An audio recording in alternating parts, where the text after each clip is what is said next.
satu kesempatan luar biasa yang diberikan kepada saya pada hari ini. Saya sebenarnya cukup grogi karena yang sering dibicarakan sama ibu saya yang selaku pernah kuliah mengambil jurusan ekonomi, yang juga sering membahas tentang menyebut nama Bapak Tandri Apeng. Pada hari ini saya memiliki kesempatan yang sangat luar biasa dan eksklusif bisa langsung interview Bapak Tandri Apeng. Selamat siang Pak. Selamat siang. Namanya siapa? Nama saya Ahmad Wadi Masir. Wadi. Oh, Wadi.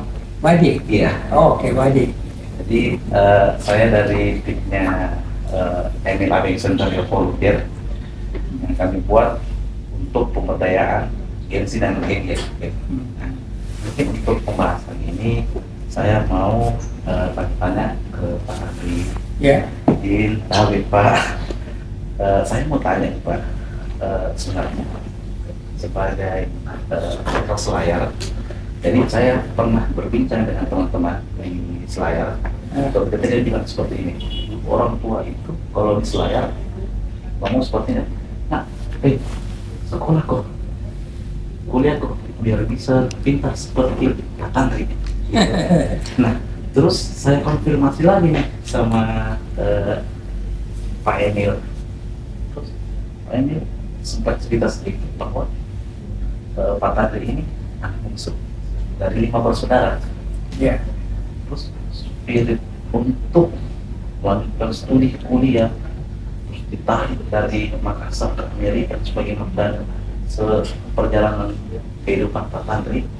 Nah, itu saya ingin mendengar dorongan, motivasi, dan juga spirit apa sih yang selalu Pak Tandri punya dalam mengembangkan kapasitas, mengembangkan diri. Terus nanti ini akan kita konekkan dengan terkait pembangunan pemuda di Islam. Mungkin itu saja. Ya, jadi ya itu betul bahwa saya dari keluarga yang tidak sekolah. Saya yang sekolah, dari semua keluarga saya hanya saya yang bersekolah. Tapi begini, memang saya cita-citanya dulu cuma mau jadi guru. Tapi setelah sekolah, kemudian memperoleh prestasi yang cukup baik di sekolah, sampai prestasinya baik, saya dapat beasiswa kan. Setelah tamat di SMEA, baru belajar di Amerika. Nah, keberhasilan menyelesaikan studi di sekolah menengah atas ya, itu modal utama. Sesudah mencapai keberhasilan, seseorang itu akan berupaya untuk berhasil lagi gitu ya. Jadi berikutnya keberhasilan apa yang ingin dicapai ya, tentu setelah dari SMA saya di SMEA sama saja. Saya kan mau masuk ke universitas, ya kan? Bagaimana caranya berhasil masuk di universitas? Ya tentu dengan belajar dengan tekun, ya, dengan betul-betul memanfaatkan waktu sebaik-baiknya. Waktu saya di UNHAS itu kan saya kuliah, saya bekerja, saya mengajar. Jadi saya punya 3 posisi, sebagai mahasiswa, sebagai pendidik karena mengajar bahasa Inggris, dan sebagai kerja. Saya dagang kopi waktu itu, saya ekspor ke Eropa. Jadi saya melakukan itu semua. Nah, apa yang saya lakukan di UNHAS ternyata juga saya berhasil untuk bisa tamat lebih dahulu dari kawan-kawan saya. Nah, kemudian mendapat peluang untuk dapat beasiswa lagi di University di Amerika, State University of New York. Nah, kembali di situ saya bisa menyelesaikan studi Master Business Administration itu dalam jangka waktu 1,5 tahun dari program 2 tahun. Nah, itu keberhasilan lagi kan. Jadi keberhasilan itu memicu suatu motivasi untuk berupaya lagi, untuk belajar lagi, untuk kerja lebih keras lagi, untuk berhasil lagi kan. Nah, sehingga setelah saya tamat dari pendidikan saya di Amerika kan saya langsung bekerja. Saya di Kabar Corporation di perusahaan Amerika, mulai di Amerika sebanyak 8 bulan menjadi ke Indonesia. Di sini lagi saya kemudian termotivasi untuk berhasil. kan untuk berhasil itu kan harus menunjukkan kinerja ya. Jadi saya mulai bekerja di Indonesia di unit Carbide Corporation, perusahaan Amerika itu. Mula-mulanya saya hanya sebagai manajer finansial, tapi karena saya tertantang oleh keberhasilan yang saya peroleh sebagai manajer, maka saya mengambil alih pekerjaan atasan saya, direktur keuangan waktu itu orang Inggris, sehingga pada saat beliau itu sakit, saya kemudian ditunjuk menggantikan beliau sebagai direktur keuangan. Dan waktu itu saya umur 29 tahun ya, sebagai direktur keuangan di multinasional itu termuda di seluruh dunia waktu itu. Nah, jadi apa yang saya ingin katakan adalah berusaha keras, belajar keras untuk mencapai keberhasilan, dan keberhasilan itu memicu keberhasilan selanjutnya gitu ya. Jadi saya masuk bekerja sebagai profesional, berhasil, dan dalam waktu yang singkat naik pangkat menjadi direktur ya, masih usia 29 tahun. Dan itu kan keberhasilan. Lalu saya berpikir lagi, bagaimana saya bisa mencapai keberhasilan lebih lanjut ya. Akhirnya saya dipindah ke Singapura untuk menjadi direktur di bidang pemasaran. 3 tahun saya di Singapura. Selama di Singapura, saya mencatat keberhasilan 3 tahun berturut-turut. Nah, keberhasilan itu kemudian memicu saya untuk kemudian dibajak untuk menjadi direktur utama di perusahaan Heineken Indonesia. 10 tahun saya di situ berhasil, saya dibajak lagi oleh Bakri Brothers menjadi direktur utama. 7 tahun di Bakri Brothers dibajak oleh Pak Harto untuk menjadi menteri. Jadilah saya menteri negara pendaya gunaan BUMN. Begitulah seterusnya perjalanannya, tetapi yang intinya saya katakan adalah tidak ada sesuatu yang datang otomatis tanpa berusaha. Tidak ada sesuatu yang tanpa pengorbanan. Saya mungkin tidak menikmati masa muda saya seperti anak-anak lain, punya kesempatan untuk berpoya-poya atau menikmati hidup sebagai anak muda. Saya hanya bekerja karena saya termotivasi oleh keberhasilan pertama, keberhasilan kedua, dan selanjutnya. Itulah barangkali jalan hidup saya gitu ya. Sampai sekarang, kalaupun sudah usia 80 tahun, saya masih juga berkarya. Saya masih komisaris utama di Gefarma. Sebelumnya itu komisaris utama di Pertamina. Jadi tidak pernah berhenti. Tidak pernah berhenti berkarya. Usia 81 tahun ya? Ya. 81 Ya, 81 sekarang. Wah, betul. Jadi sebuah perjalanan yang bisa kita ambil dari batang kehidupan hidup, bekerja keras, belajar keras. Iya, iya. Jadi terus sebenarnya selama perjalanan Pak Andri pernah dari profesional dan kemudian sekarang tetap Jakarta. Ya. Untuk melihat sukses. Ya. Jadi saya menginvestasi dan sejak 2018 sudah ada indeks pengembangan pemuda.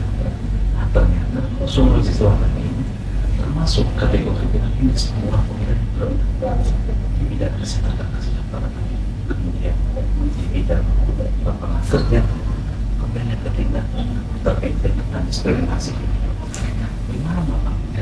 Jadi begini ya, pada saat saya masih CEO di Bakri Brothers ya,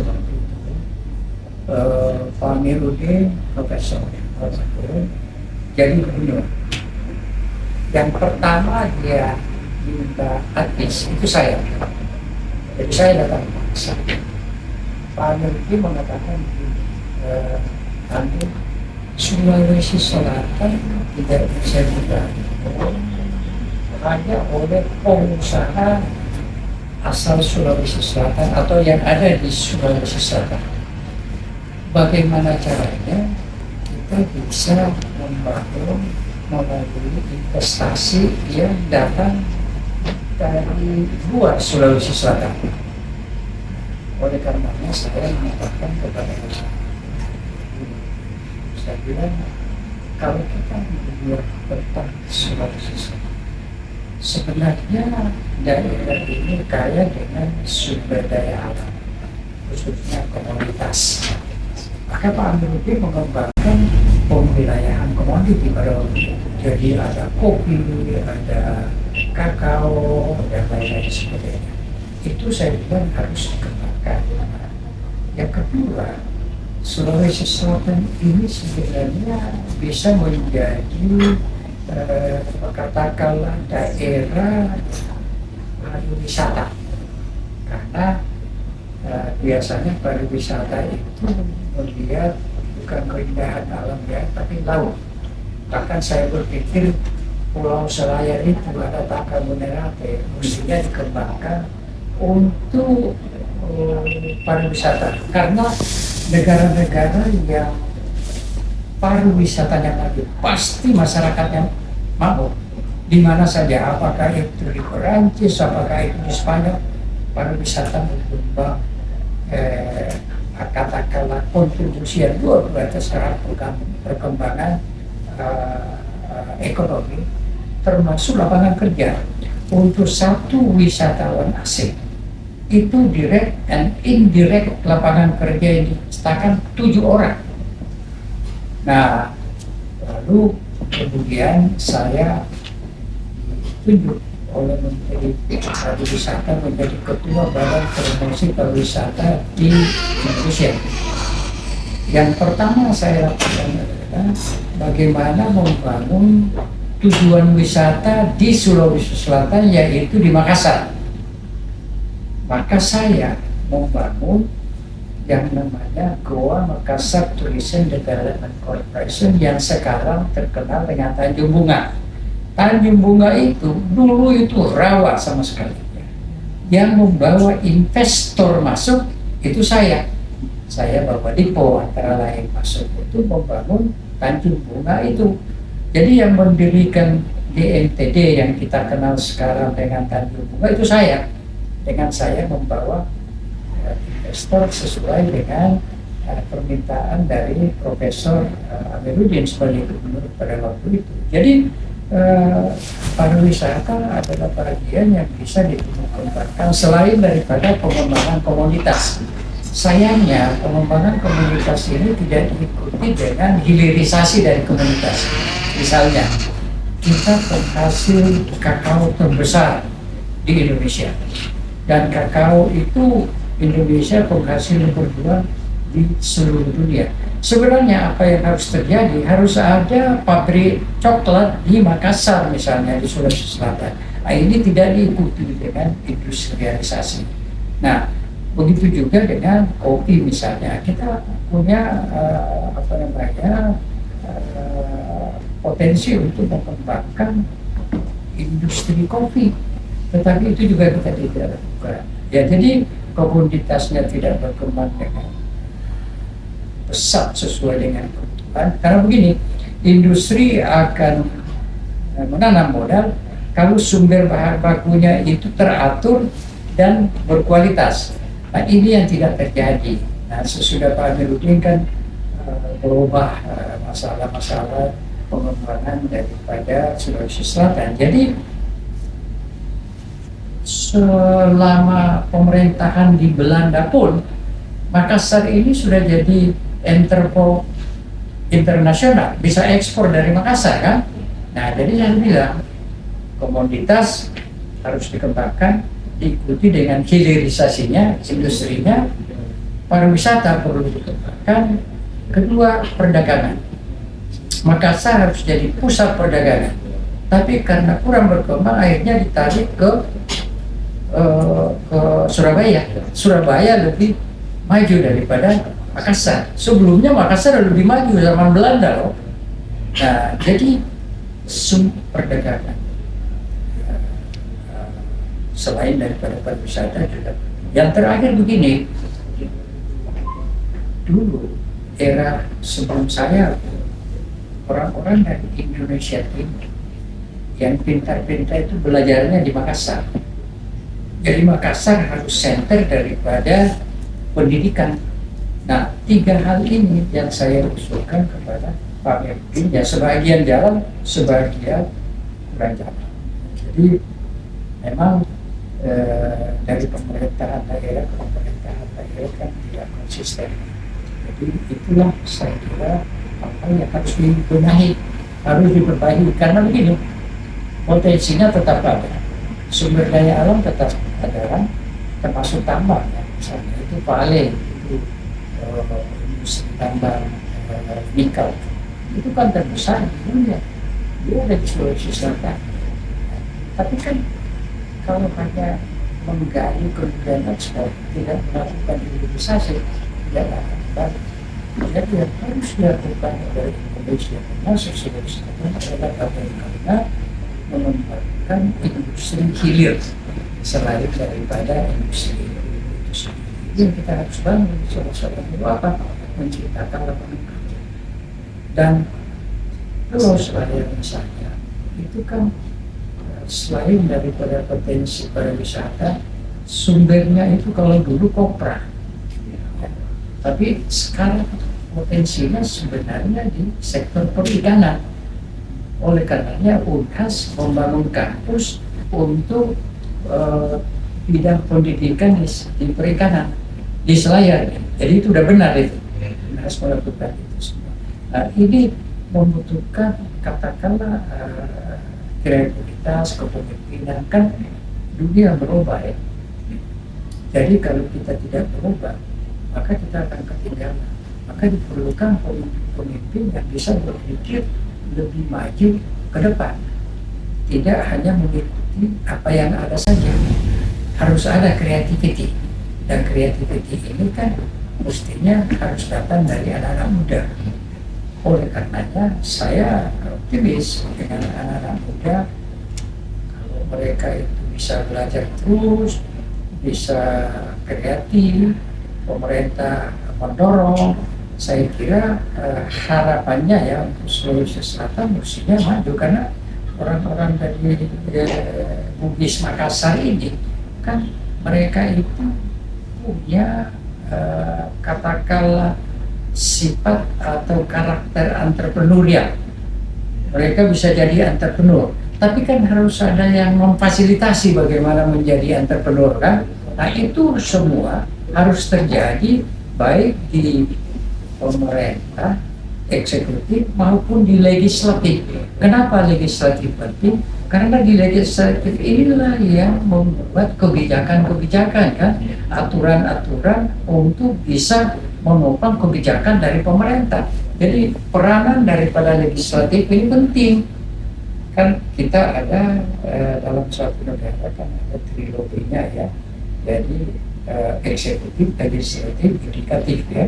Yudikatif sesuatu yang juga perlu kita benahi.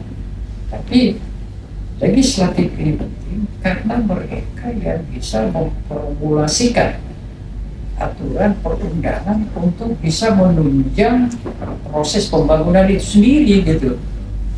Terus Mas Menteri, gelar manajer seminar itu disebabkan kan Pak Langit dikenal dengan manajer seminar itu dari mana awalnya itu? Nah, jadi begini, seperti saya katakan tadi, saya itu kan dibajak dari Singapura oleh Bakri Brothers, masuk bukan dari Singapura Union Carbide oleh Heineken di Indonesia kan. Kemudian saya berkarya di Multivita, dianggap berhasil, saya bisa go public, kemudian dibajak oleh Bakri Brothers. Proses pembajakan dari Multivita ke Bakri Brothers itulah terjadi negosiasi sebenarnya antara Heineken dan Bakri Brothers dan saya. Nah, saya tidak tahu apa yang terjadi di media, hasil negosiasi itu kemudian dimenangkan oleh Bakri bahwa saya pindah ke Bakri, keluarlah media mengatakan bahwa saya itu dibajak dengan apakah itu transfer fee atau salary yang tinggi sehingga disebutnya manajer 1 miliar. Itu akhir 89 ya, tahun sudah 90, masuk tahun 90, awal tahun 90. Ya itu, ya kita kan tidak bisa menentukan persisnya, tapi begini, yang menarik adalah bahwa waktu Bakri Brothers menarik saya menjadi CEO-nya, tentu saja semua remunerasi benefitnya kan harus lebih baik daripada yang dulu Multibintang. Tapi karena waktu saya pindah ke Bakri Multibintang mempertahankan posisi saya sebagai komisaris utama, maka semua benefit gaji saya di Multibintang tetap dipertahankan. Jadi saya dapat gaji double, more than double. Di samping daripada itu, saya masih komisaris utama di DAT, komisaris utama di Batak. Jadi saya duduk di 3 komisaris multinasional, menjadi presiden direktur perusahaan nasional. Mungkin dari situ media mengambil kalkulasi gara-gara dibaca itu, jadilah manajer 1 miliar, itu bukan saya ya. Mungkin di pertanyaan terakhir nih, catatan Ya.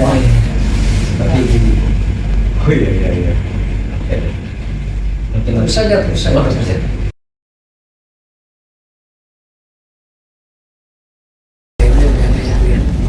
Emil itu sangat mengamati perjalanan hidup saya, dan dia belajar secara diam-diam, sehingga kalau Anda mengamati, Emil itu hampir sama persis dengan saya. Dia itu orangnya tidak materialistis, bahkan pola hidup kami adalah berkecukupan, bukan kaya, dan itu yang dia pegang mati-matian. Kedua, tidak ada pikiran untuk misalnya harus menipu. Itu betul-betul sesuatu yang menjadi etika hidup kami, dan Emil pegang betul-betul, sehingga Emil itu punya kawan banyak. Waktu di DPR dulu, semua teman-temannya senang sama Emil, dan dia satu lagi pengabdian kepada society dan masyarakat. Itu punya falsafah hidup ya, yang kemudian diikuti oleh kedua putra saya, tapi khususnya Emil mempraktekkan betul-betul, yaitu bahwa hidup ini kan penuh dengan dinamika ya. Yang paling penting bagi kami adalah sebagai keluarga, kami tidak perlu harus kaya, tapi hidup berkecukupan, banyak teman, dan tidak ada musuh. Itulah yang dianut oleh Emil dimanapun dia berada. Dia berbicara tentang falsafah ini. Itu sudah merupakan falsafah turunan dari saya kepada Emil, bahwa yang paling penting apa yang kita bisa sumbangkan untuk orang banyak, dan jangan kita menciptakan musuh, tapi kita memperbanyak kawan, dan jangan berambisi untuk kaya, yang penting hidup berkecukupan. Itu coba tanya Emil, persis itu yang dia lakukan. Betul sekali, Pak.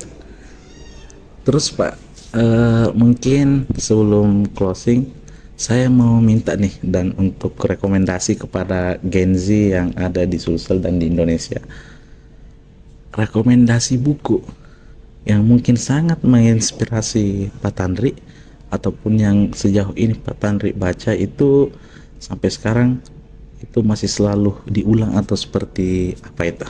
Mungkin bisa disebutkan deh buku rekomendasinya. Ya tentu setiap orang kan punya karakteristik dan punya falsafah hidup, dan mungkin ya khususnya anak-anak yang milenial generasi Z ini ya, dengan melihat perkembangan sosial yang terjadi, tentu bisa sangat berbeda dengan misalnya inspirasi dan motivasi yang saya bangun misalnya ya. Tetapi satu hal menurut saya yang mestinya tidak berubah adalah bahwa setiap orang itu harus mampu hidup secara komunal gitu ya. Tidak bisa kalau hanya sendiri-sendiri saja. Bagaimanapun pintarnya, kalau dia sendiri saja tidak akan optimal apa yang dia bisa capai. Jadi dalam proses perubahan masyarakat, apakah itu politik, sosial, ekonomi, saya kira yang tetap menjadi sangat penting adalah bagaimana manusia itu bersosialisasi antara manusia. Karena disitulah kita bisa memetik pembelajaran. Dan pembelajaran itu tidak pernah habis. Saya pun, kalaupun sudah 81 tahun, saya pun masih belajar. Karena saya harus mengikuti perkembangan. Dan selalu ada ilmu-ilmu baru kan. Jadi kalau saya ingin memberi saran kepada anak-anak muda khususnya, jangan pernah berhenti belajar, karena hanya itulah yang akan menjadi modal bagi Anda. Memang ada kritik ya, termasuk Perdana Menteri Anwar Ibrahim tak kala baru diangkat beberapa bulan yang lalu, dia mengamati bahwa anak-anak muda sekarang ini yang masih belajar di sekolah menengah, sekolah atas, itu sudah tidak menyenangi untuk membaca buku. Mereka melihat apa yang bisa cepat mereka tangkap melalui sosial media, misalnya TikTok. Beliau kritik bahwa membaca buku itu sangat penting, dan saya setuju dengan itu ya, bahwa mengikuti sosmed itu juga penting, tetapi jangan meninggalkan proses belajar melalui membaca buku. Karena membaca buku kita bisa memperoleh ilmu yang lebih mendalam, depth ya. Dan membaca buku kita akan bisa lebih kreatif ya. Itu sebabnya maka saya sepakat dengan Anwar Ibrahim.